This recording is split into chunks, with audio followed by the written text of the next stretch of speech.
মুক্তি পেল বিজয়নগরের হিরের ট্রেলার।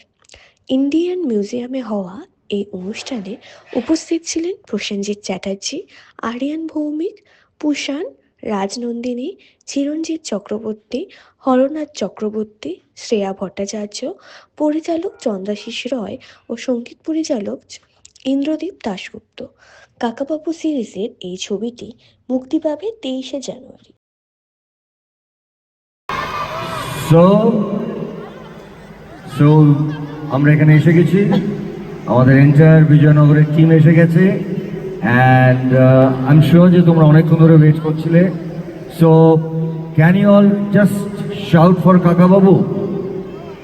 1 2 3।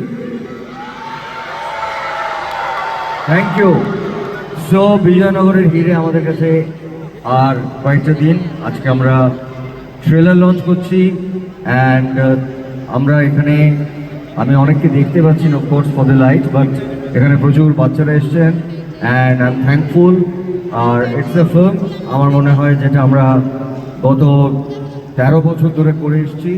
এই ছবিটা is always been dedicated to the children. So এটা বাচ্চাদের ছবি, কিন্তু এটা বাচ্চাদের ছবি নয়, কারণ এখন যারা বড় হয়ে গেছেন, বয়স্ক হয়ে গেছেন, তারাও কাকাবাবু পড়ে বড় হয়েছে। মানে এটা আমাদের সবার ছোটবেলার একটা ছবি। এটা আমাদের প্রত্যেকের সঙ্গে একটা তাদের ইমোশনাল কানেক্ট আছে।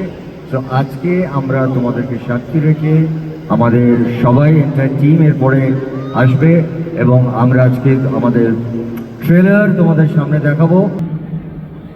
বুম্বাদা আমাদের ফ্যামিলির একজন অভিভাবক, কাকাবাবু ছবিটা তো আমাদের সবাই যে ইউনিভার্সাল ছবি, মানে সবাইয়ের ছবি।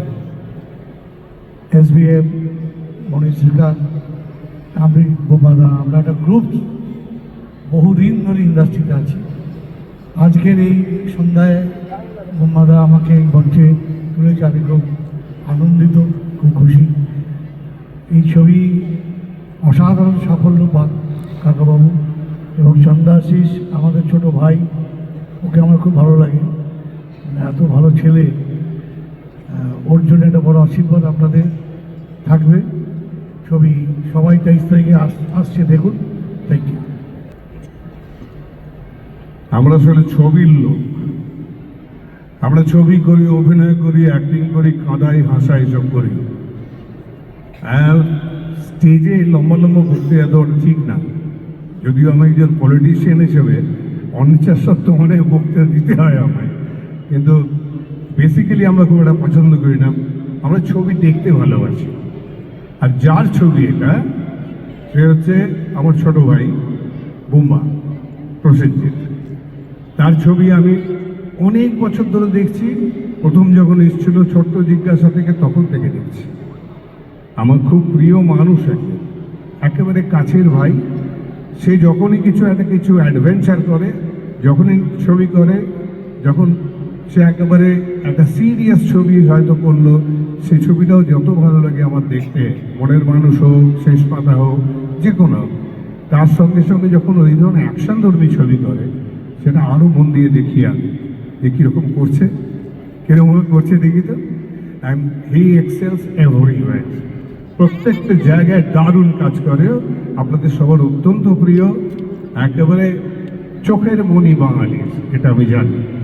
আজকে সেই তারই একটা ছবিতে একটা ছোট পাঠ করেছি হয়তো আমি, কিন্তু পাঠটা কিন্তু ইম্পর্টেন্ট পার্ট, যেটাও বলছিল, ছড়িয়ে আছে ছবিটাতে কিছুক্ষণ, কিন্তু সেটা ইম্পর্টেন্ট না। ইম্পর্টেন্ট হচ্ছে গল্পটা।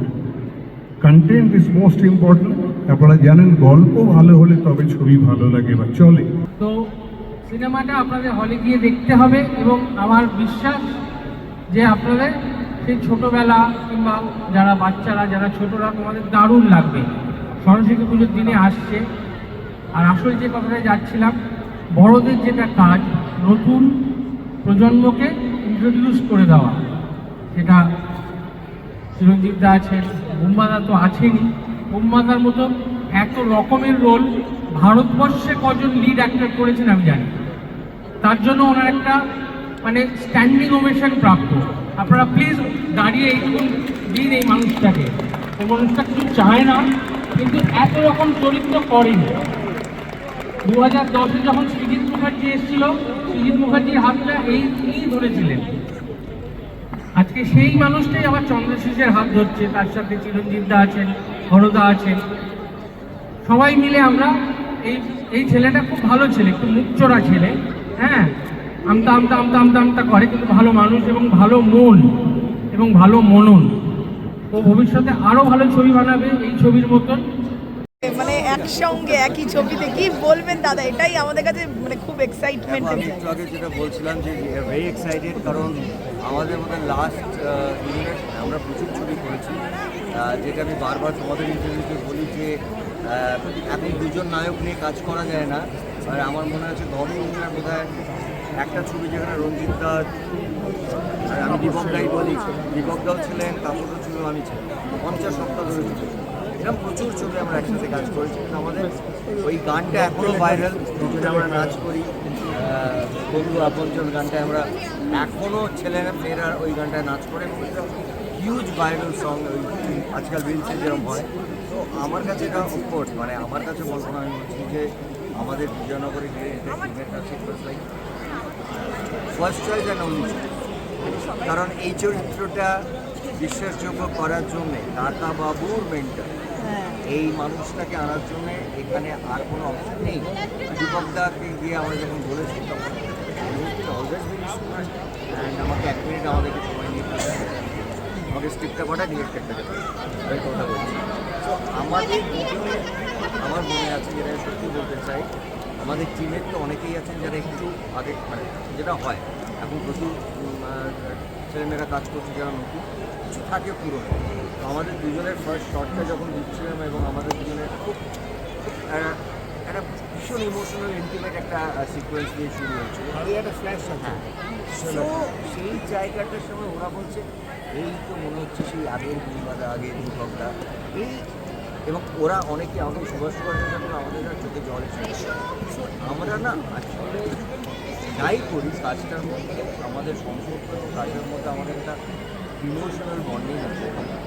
আমরা এতটাই আমাদের মানে এই বন্ডিংটা যে দীপকদাও জানে রাত্রি 2টোর সময় আমার যদি মনে হয় বোম্বাকে ফোন করার দরকার, বা আমার যদি মনে হয় রাত্রি 3টের সময় দীপকটাকে আমায় কানেক্ট করতে হবে, আমরা অনার্সে করতে পারি। আমাদের এখানে কোনো সেটা আছেই, আজ থেকে না, এরকমই ছিল আগে, সেটাই আছে আমাদের। আর ইন্টারেস্টিং পয়েন্ট হচ্ছে যে যদি সেটা না থাকে তাহলে চাকরিজীবীদের সঙ্গে আর ব্যবসায়ীদের সঙ্গে ডিফারেন্সটা কী হবে?